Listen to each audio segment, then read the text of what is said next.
네, 오늘은 에스겔서 12번째 시간입니다. 회복을 위한 심판이라는 제목으로 말씀 나누도록 하겠습니다. 오늘부터 살피는 에스겔서는 전환이 있는 부분입니다.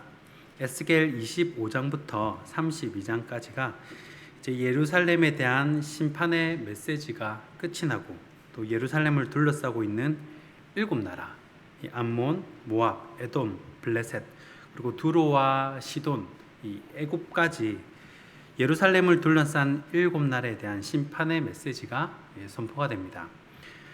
우리가 읽은 이 본문은 암몬, 모압, 에돔, 블레셋 이 4개 나라인데 이 나라들의 위치를 살펴볼 필요가 있습니다.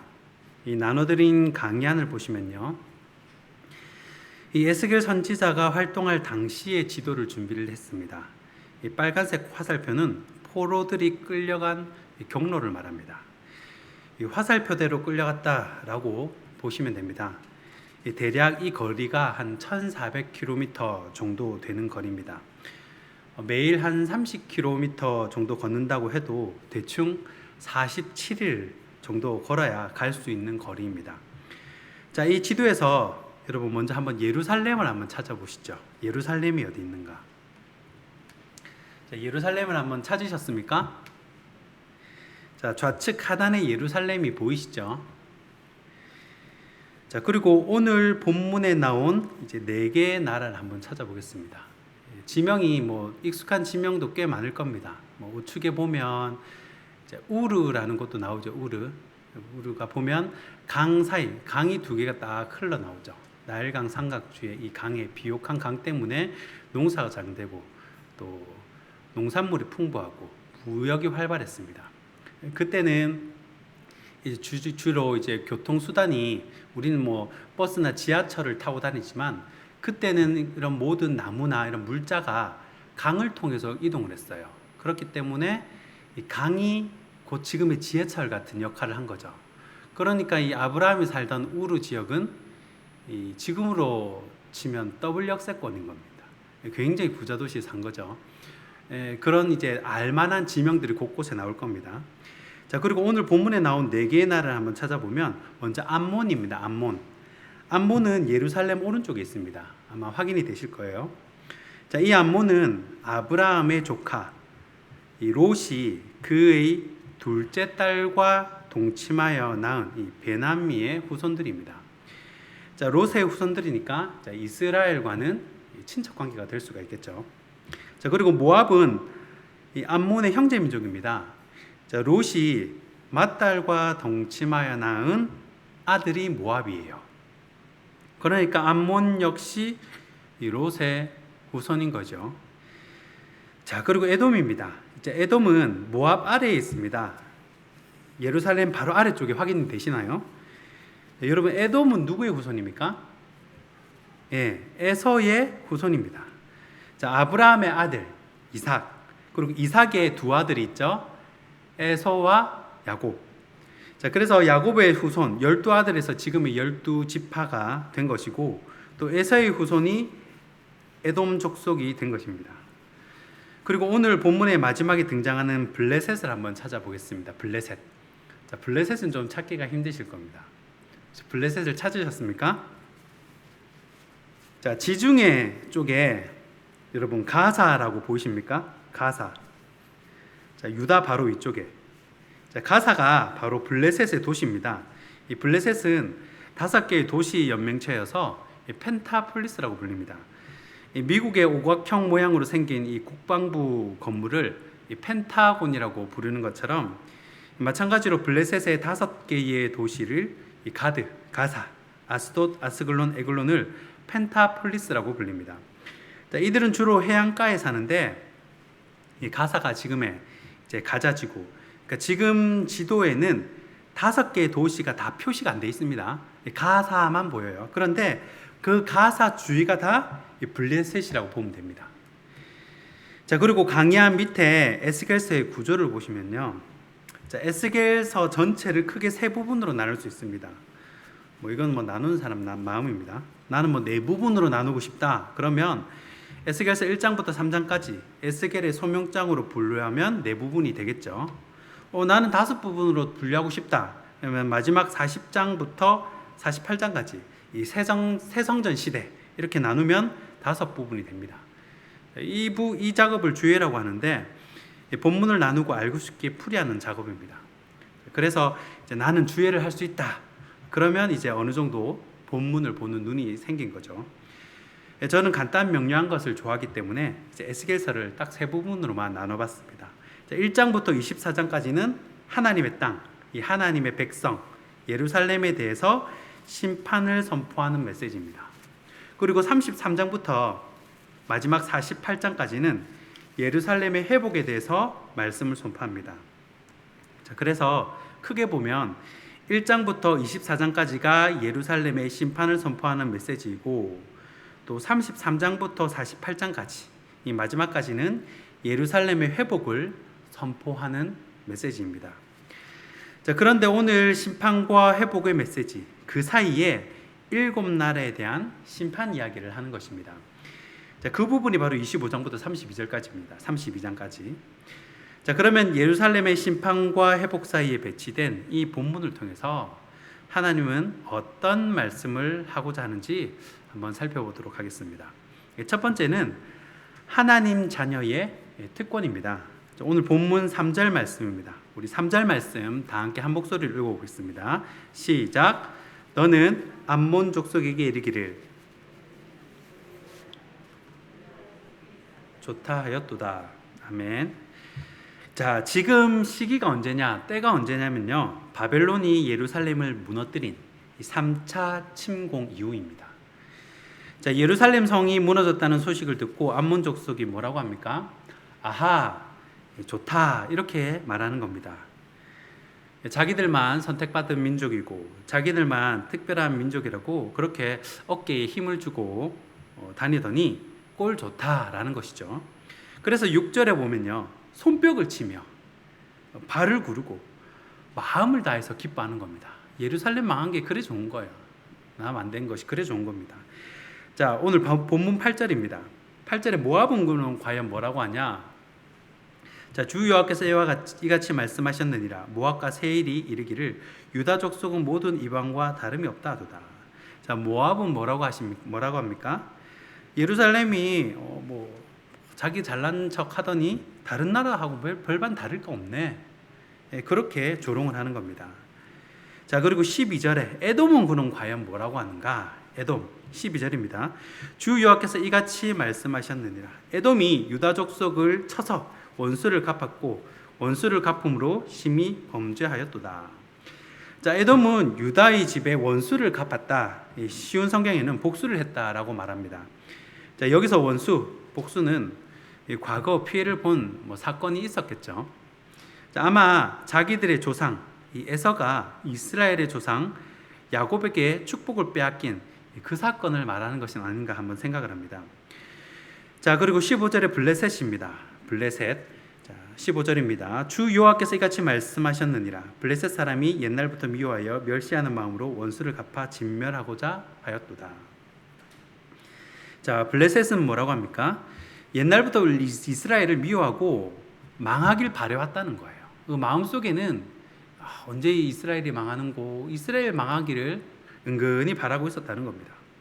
그래서 하나님은 각 나라들에게 심판을 선언하십니다. 그 악한 마음을 보시고 심판을 선언하시는데, 암몬은 동반 사람에게 넘겨주겠다 그러고, 모압과 세일도 10절 말씀을 보시면 암몬처럼 동방 사람에게 넘겨주겠다라고 말씀하십니다. 그리고 에돔도 13절에 보시면 대만에서부터 황폐하게 하겠다라고 말씀을 하시죠. 또 블레셋은 해변에 남은 자를 진멸하겠다라고 다 벌하시겠다라는 겁니다. 자, 그런데 여기서 우리가 주목할 부분은 바로 이 점입니다. 자, 이스라엘은 자신의 잘못으로 벌을 받는 거예요. 그렇죠? 이스라엘은 자신들이 우상 숭배를 하고 또 하나님을 떠나 죄 가운데 거했기 때문에 당하는 심판입니다.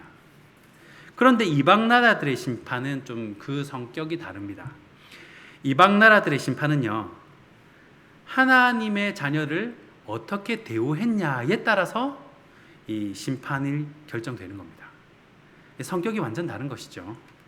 그래서 이스라엘이 힘들고 어려울 때 이 조롱하고 비웃고 놀린 나라들은 하나님이 가만히 계시지 않겠다는 겁니다. 왜 매도 부모가 때리는 매하고 또 다른 사람이 내 자식 때리는 매하고 다르지 않습니까? 하나님이 내 자녀가 돌아오라고 내리는 징계는 괜찮지만 이 하나님 입장에서 또 내 자식이 남들이 이제 내 자식 욕하는 거는 이제 가만히 있을 수가 없는 겁니다. 그래서 네가 감히 내 자녀를 놀려 조롱해 맛 좀 봐라 심판을 하시는 것이죠. 그래서 다른 이방인들이 하나님 살아계시구나, 하나님의 자녀들은 건드리면 안 되는구나, 그래서 내가 주 여호와인 줄을 너희가 알리라, 이 말씀이 반복해서 나오는 것입니다. 하나님을 안다는 거예요. 이렇게 심판하는 것을 이방 사람들이 안다는 겁니다. 자, 14절에 보시면요, 내가 원수를 갚음인 줄을 에돔이 알리라 그러죠. 하나님이 친히 예루살렘 손잡고 누가 때렸어? 가보자, 이렇게 해서 예루살렘 때린 친구들을 이제 가가지고 만나는 거예요. 이것은 이 믿는 사람들의 특권이라고 할 수 있습니다. 물론 우리가 하나님을 떠난다든지 하나님의 마음을 아프게 한다든지 우리가 죄 가운데 거하게 되면 우리가 바른 길로 가게 하기 위해서 하나님은 인생의 채찍과 또 사람의 벌을 허락하시기도 하십니다. 그러나 확실한 것은 하나님의 자녀들이 세상에서 멸시당하고 조롱당하고 놀림거리가 되는 것을 하나님은 절대 가만히 있지 않는다는 거예요. 마치 창세기 12장에서 하나님이 아브라함에게 너에게 복을 주는 사람에게 내가 복을 주고 너를 저주하는 사람을 내가 저주하겠다라고 하신 말씀과 비슷합니다. 내 자녀에게 잘해주는 것이 곧 나에게 잘해주는 거잖아요. 하나님은 우리를 왕같은 제사장요 또 거룩한 나라요 그의 소유된 백성 자녀로 여기십니다. 이것은 엄청난 특권이죠. 그래서 누가 우리를 괴롭힌다, 조롱한다 그러면 하나님께서 먼저 기억을 하십니다. 반면에 우리를 선대해 주는 사람은 하나님이 먼저 기억하시고 갑절로 갚아 주십니다. 주님의 백성에게 선대한 것은 하나님께 구워주는 것이 되기 때문입니다. 그렇기 때문에 저와 여러분은 하나님께서 끔찍히 사랑하는 자녀라는 사실을 기억하시고 당당하게 어깨도 펴시고 또 얼굴도 펴시고 기뻐하는 성도들이 되시길 바랍니다. 두 번째는 형제에 대한 배려입니다. 이 본문을 읽지는 않겠지만 오늘 3절 그리고 8절, 12절 여기에 나오는 이 암몬, 모압, 에돔은 모두 이스라엘의 친척들입니다. 다 친척들이에요. 그리고 블레셋은 이 친척 국가는 아니지만 형제 국가는 아니지만 적어도 이웃 사촌은 됩니다. 바로 옆에 사니까 사촌이죠.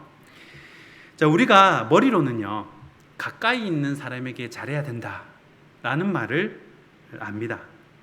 그런데 실제로 가까이 있는 나라끼리 사이가 좋은 예는 별로 없습니다. 뭐 우리나라와 일본도 그렇고요.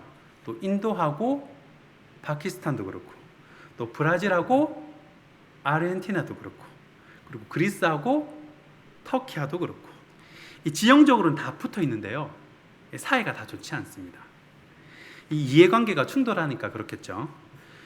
그래서 우리도 뭐 일본이 뭐 누구누구 나라랑 축구를 했는데 졌다 그러면 괜히 기분이 좋고 그렇습니다. 꽃이다 그러고 그죠? 그런데 이런 문제가 이 나라와 나라 사이만 국한된 것은 아니라는 겁니다. 사람과 사람 사이도 마찬가지죠. 이 교회 안에서도 누군가가 이 드러내기 싫은 문제가 생겼다고 칩시다. 뭐 자녀가 대학에 떨어졌다든지 아니면 뭐 이혼을 했다든지 사람마다 드러내기 싫어하는 문제가 있습니다. 그럴 때 최고의 대응은 모른 척 한다는 거예요. 모른 척 하는 것. 내 치부를 상대방이 안다고 생각을 하면 그 상대방은 이 교회에 계속 다닐 수가 없는 겁니다. 그래서 대형교회에 가가지고 조용히 이 신앙생활을 하고 싶어하는 것이겠죠.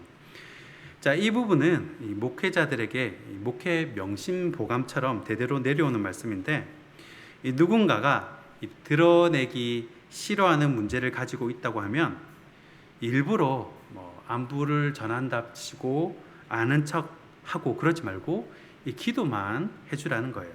그래서 이 알아도 모른 척, 또 모르면 확실히 모른 척 하는 것이 좋다는 것입니다. 여러분 한번 따라해 보겠습니다. 알아도 모른 척, 모르면 확실히 모른 척. 알아도 모른 척, 모르면 확실히 모른 척 해야 이 상대방이 편안하게 신앙생활을 할 수가 있다는 겁니다. 물론 모든 경우에 다 맞는 것은 아니지만 먼저 이렇게 도움을 구할 수도 있잖아요. 그런데 대부분은 아는 척하는 자체가 상대방을 위하는 경우가 아닌 경우가 많다라는 것입니다. 그리고 마지막 세 번째로는 나로 인한 회복입니다. 나로 인한 회복. 자, 이스라엘 주위에는 하나같이 이스라엘을 못 잡아먹어서 안달난 나라밖에 없습니다. 다 이스라엘을 괴롭히는 것이죠. 여러분, 이스라엘 나라 지도 주위를 다 보십시오. 이스라엘을 공격하지 않은 나라가 없을 정도입니다. 이럴 때 우리의 바람은요, 내 주위의 환경이 바뀌고 내 주변에 있는 이 암몬과 모압과 에돔과 블레셋을 먼저 바꾸셔서 나에게 기쁨과 희망과 안식을 주는 것입니다. 그런데 하나님은 이 나라들에 대한 회복과 심판 이전에 반드시 이스라엘을 고치고 만지신다는 거예요. 좀 더 구체적으로 설명을 하자면, 자, 예루살렘의 심판은요, 죽음으로 기억되는 날입니다. 내가 가장 소중하게 생각하는 내 자녀가 칼에 죽임을 당하고 내 집이 불에 타서 소실이 되고 또 내 주위에 내가 소중히 여겼던 모든 것들이 죽음으로 바뀌는 그날 이후로 하나님은 내 주변에 있는 암몬과 모압과 에돔과 블레셋을 만지기 시작하신다는 겁니다.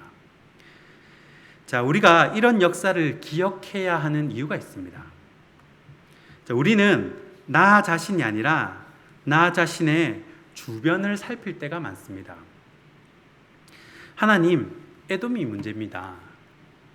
블레셋이 문제입니다. 하나님, 모압 때문에 참 힘드네요. 암몬의 문제를 언제 해결해 주시겠습니까? 라고 기도하면서 그들의 악함을 정죄하고 그들의 변화를 요구할 때가 많다는 것입니다. 그러나 에스겔서 전체를 봐도 그렇고요, 또 예레미야서를 봐도 그렇고 하나님의 관심은 언제나 하나님의 자녀들이에요. 하나님의 백성입니다. 하나님이 열방을 통치하지 않는다라는 말이 아니라 하나님의 우선순위는 언제나 예루살렘이고 하나님의 백성이라는 것입니다. 그래서 예루살렘이 완전히 죽임을 당하고 자기를 부인하고 하나님께 온전히 순종할 때 드디어 하나님은 나의 주위에 있는 사람들, 내 옆에 있는 사람들을 만지기 시작하신다는 거예요. 이런 간증은 수도 없이 많습니다. 내가 먼저 변하니까 남편도 변하더라. 내가 먼저 바뀌니까 그 사람도 변하더라. 이 새롭게 하소서라는 이 간증을 이렇게 찾아서 들어보면요, 이런 간증들이 수도 없이 쏟아져 나옵니다. 우리가 에스겔 25장을 들어가면서 꼭 기억해야 할 것이 무엇이냐면, 이 세상을 향한 회복은 반드시 우리들로부터 시작이 된다는 것입니다. 내가 죽고 순종의 삶이 시작되면 그때부터 하나님은 나의 환경과 주위를 변화시켜 나가기 시작하신다는 거예요. 말씀을 정리하겠습니다. 하나님이 주시는 징계는 회복을 위한 심판이지 심판을 위한 회복이 아닙니다. 결국 이런 과정들을 통해서 이스라엘도 회복시키시지만 이스라엘 주위, 내가 살고 있는 그 주위도 회복시켜 주시겠다라는 것입니다. 우리의 회복에는 우리 주위의 회복까지 포함되어 있습니다.